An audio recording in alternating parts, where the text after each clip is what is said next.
नमस्कार दोस्तों मैं हूँ माया तिवारी और आज मैं आप सभी लोगों का स्वागत करती हूँ अपने चैनल में। तो कैसे हैं आप सभी लोग, यह बताने के लिए कमेंट्स बॉक्स में जय माता दी एवं हर हर महादेव जरूर लिखिएगा। तो चलिए दोस्तों, आज मैं आप सभी लोगों से बात करूँगी साल की सबसे अंतिम सोमवती अमावस्या के बारे में। कुछ महत्वपूर्ण जानकारियाँ मैं आप सभी लोगों के बीच लेकर के उपस्थित हुई हूँ, तो आप सभी लोग बने रहिए मेरे साथ मेरे चैनल पर अंत तक। तो चलिए दोस्तों, मैं वीडियो का शुभारंभ करती हूँ।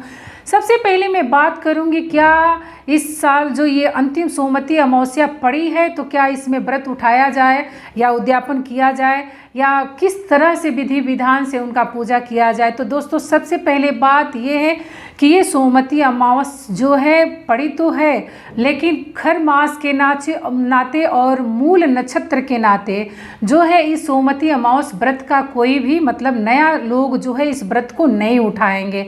और दूसरी बात ये है कि जिन लोगों को इस व्रत का उद्यापन करना होता है तो वो लोग इस व्रत का उद्यापन भी नहीं करेंगे, क्योंकि खर मास में पड़ी है। तो खर मास में ना ही तो कोई नया व्रत उठाया जाता है और ना ही किसी व्रत का जो पुराने व्रत हो चुके हैं और ना ही किसी व्रत का जो है उद्यापन किया जाता है।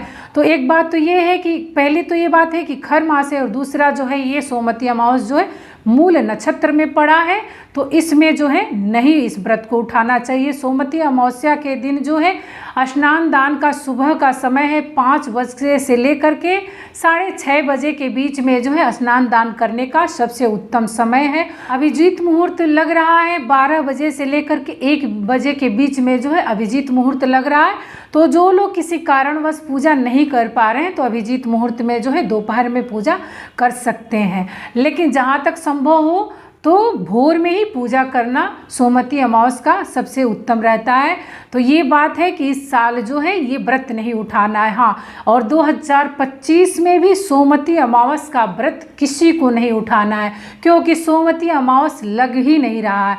कुछ थोड़ा बहुत छाया है, लेकिन सोमवार के दिन जो पड़ना चाहिए, जो दिन में पड़ता है, सोमवार के दिन जो पड़ता है सूर्योदय में पड़ता है, तो वो नहीं लग रहा है। तो इस साल जो है जब 2025 में भी है सोमवती अमावस्या का कोई व्रत नहीं उठाएगा। अब बात करती हूँ कि जो लोग भी अगर व्रत उठा भी रहे होंगे तो बहुत सारे आप जानते हैं कि व्रत जो है जैसे जिस विधि विधान से व्रत उठाया जाता है उस विधि विधान से जो है व्रत को बैठाया भी जाता है, विसर्जन भी किया जाता है, उद्यापन किया जाता है।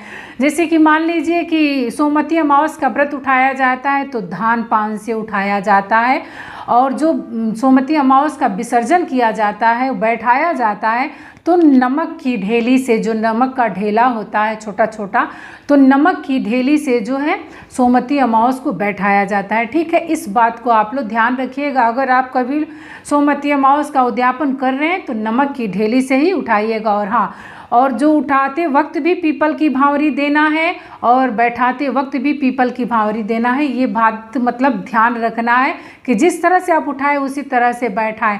और रही बात भांवरी देने की, तो 108 भांवरी देकर के उठाया जाता है और 108 भांवरी जो है देकर बैठाया जाता है।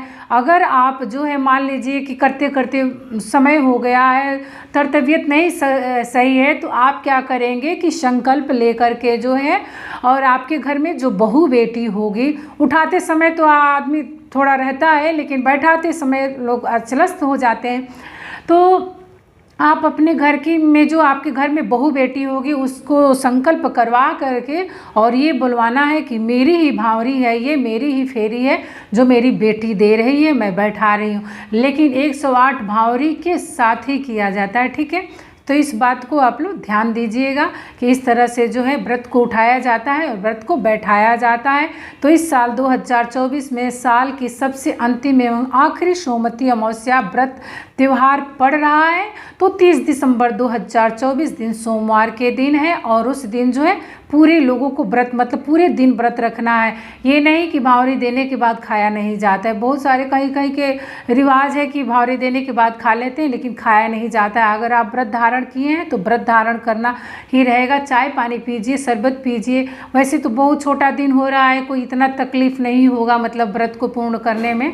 तो जहाँ तक हो सके तो आप लोग जो है व्रत ही रखिएगा। बहुत सारे लोग भांवरी देने के बाद से जो है ये काम कर लेते हैं। तो इस प्रकार से इस कार्य को नहीं करिएगा, भावरी संपूर्ण दीजिएगा। अगर देने लायक ना हो, पीरियड में हैं आप, तो आप अपनी भावरी किसी और से दिलवा दीजिएगा, लेकिन भावरी छोड़ा नहीं जाता है। क्योंकि और ये भावरी तो बिल्कुल भी नहीं छोड़ना, क्योंकि पूरे 1 साल आपको पूरे 25 में जो है 2025 में भावरी मिलेगी ही नहीं।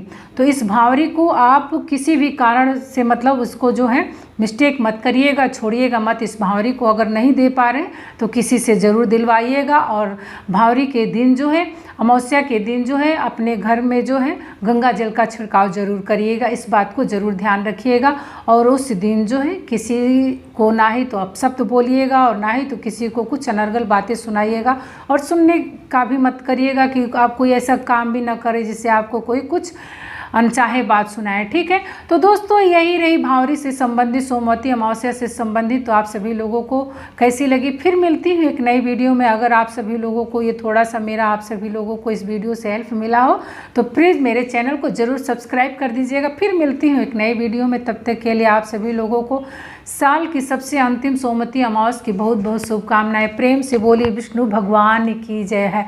और एक बात और कहूँगी जाते जाते कि इस साल या कभी भी सोमवती अमावस्या का व्रत के दिन अगर आप पूजा करती हैं तो कथा ज़रूर सुनिएगा। और कथा श्रवण करते समय जो है ये ध्यान रहे कि जब आप विष्णु भगवान की पूजा कर रही हैं तो विष्णु भगवान की वो छवि आपके आंखों के सामने होनी चाहिए और वो तस्वीर आप पाटे पर रखें जो भगवान विष्णु जो है ऐसे कर हो करके हाथ लगा करके सोए रहते हैं। इस प्रकार के फ़ोटो का अगर आप लोग पूजा करती हैं तो बहुत ही शुभ माना जाता है। तो चलिए दोस्तों, मैं आप सभी लोगों से विदा लेती हूँ। आप सभी लोग जहाँ रहिए स्वस्थ रहें, मस्त रहें।